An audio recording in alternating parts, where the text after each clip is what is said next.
for the viewers, the younger ones that have never seen VHS tapes. This is from my own personal collection. They're all like family home movies and stuff.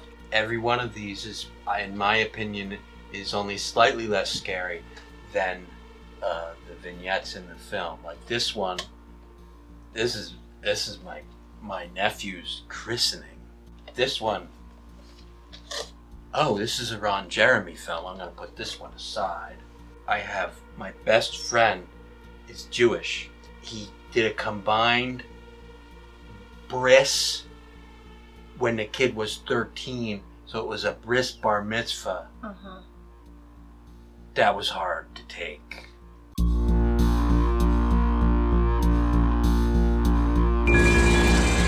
Hello! I am Robert.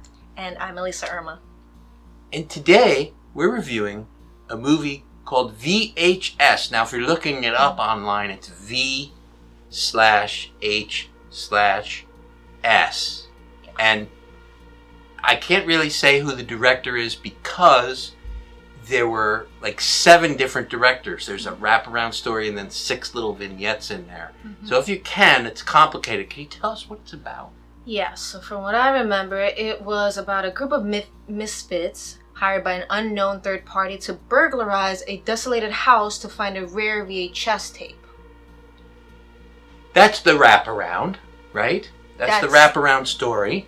Yeah. Now, Elisa, there were 6. Yeah. So the plot is these guys, while they're looking for the tape, they're just shoving tapes in the VCR to like play it and see. So we get to see 6 of these tapes. You know, they're like 6 short films.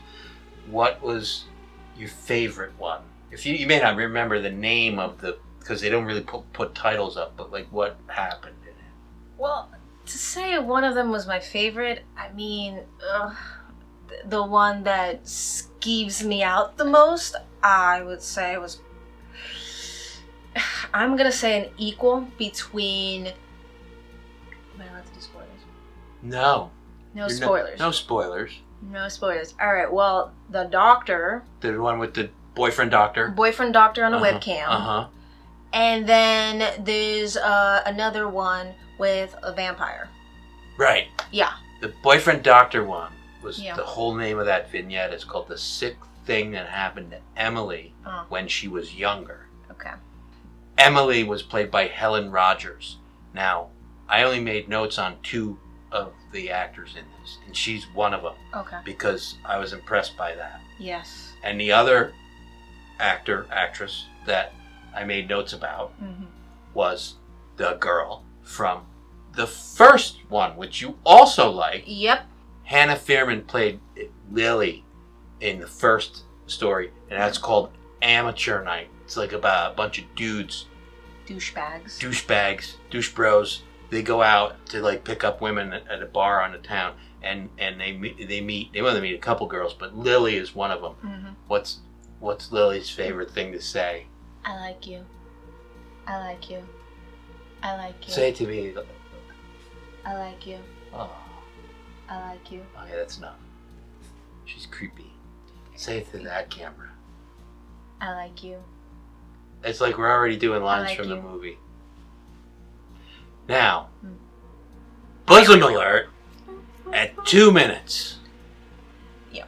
4 minutes. 6 minutes, 12 minutes, 22 minutes. The best bosom alerts at 1 hour and 16 minutes. Naked man penis at 25 minutes. Yeah. And then 27 minutes, 2 minutes later, it's the same penis. Yep. But no spoilers. Whoa.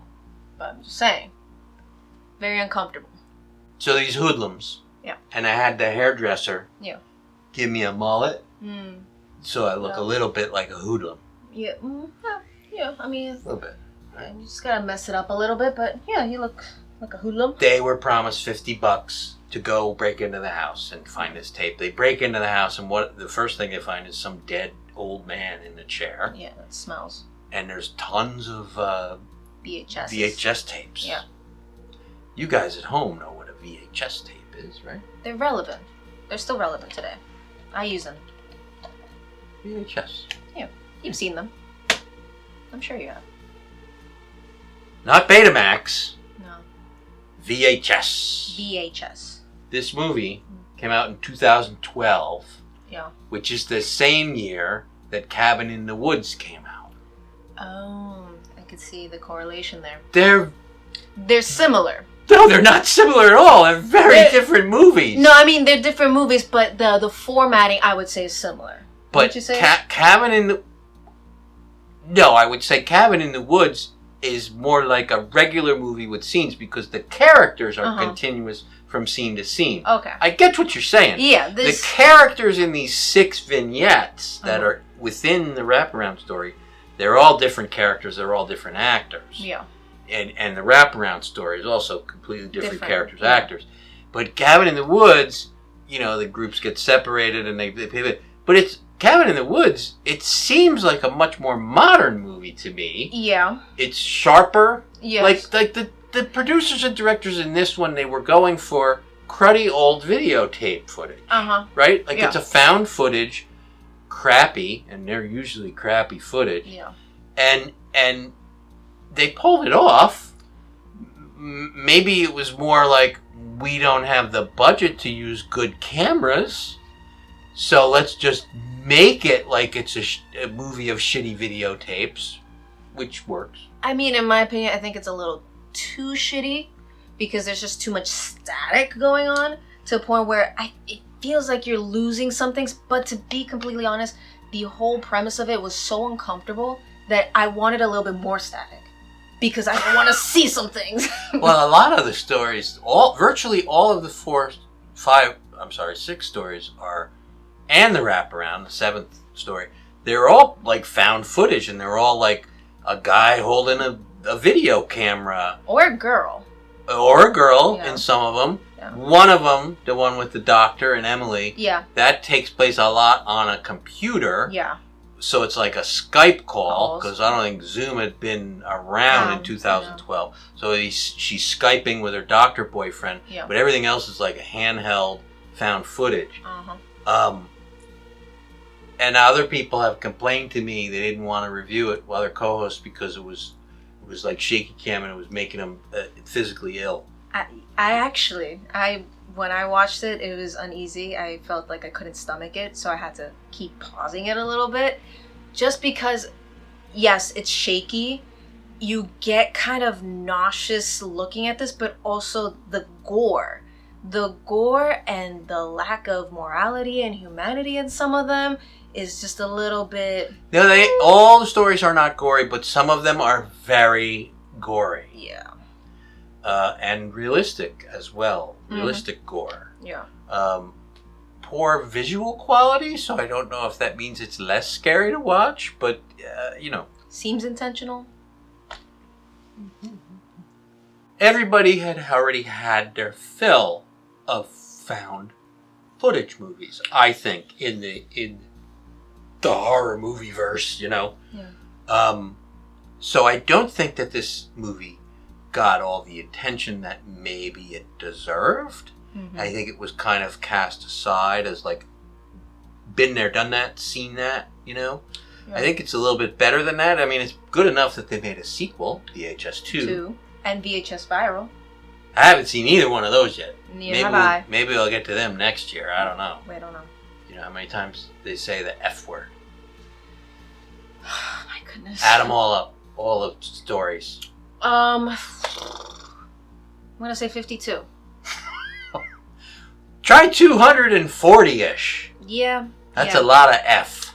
Yeah. Yep. It was a lot. It was definitely a lot. I just couldn't watch it all. It was way too much to digest. I had to keep pausing it because it's just, you know what it is? It's uncomfortable. There you go. It's uncomfortable watch. It's not like the Blair Witch where you can kind of sit around and it's nice and easy and, there's a jump scare here and there. This one, it takes you. Also a movie that's high on the F word list. I think they said it a bunch in Blair Witch too. It must be a found footage thing. Yeah, maybe. What I will say about this movie is I felt like I was in it because the person recording the camera, I felt like I was that person. And I was scared because it made me question my morality. It was too much. Well, I think that's what they're going for. They want to immerse you, so that found footage with somebody holding the camera, that's the thing. Yeah. Lines from the movie. I like you. I like you. I like you. Where we get the picture. She says, I like you a lot. You're all gonna fucking die here. It's pumpkin rating time. VHS. I would say 5. You liked it that much. Yeah. Even though you found it hard to stomach and hard to watch. That's what makes a good horror Tell movie. the truth. Don't bullshit me. No, it's a 5. Did you watch the whole thing? Did you get all the way through it? So maybe not the last 20 minutes, but listen, that's what makes a good horror movie. Start holding pumpkins. I'm holding the pumpkins. That's what makes a great movie. You have to be willing to put up with low resolution. Yes. And it's not a very continuous. It's not like a feature length. It's a collection of shorts, but it's pretty powerful. Yes.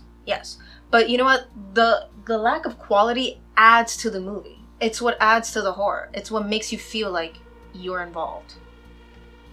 You heard it, folks. Elise thinks it's a 5 pumpkin thing. I'll go with that. Sure. VHS.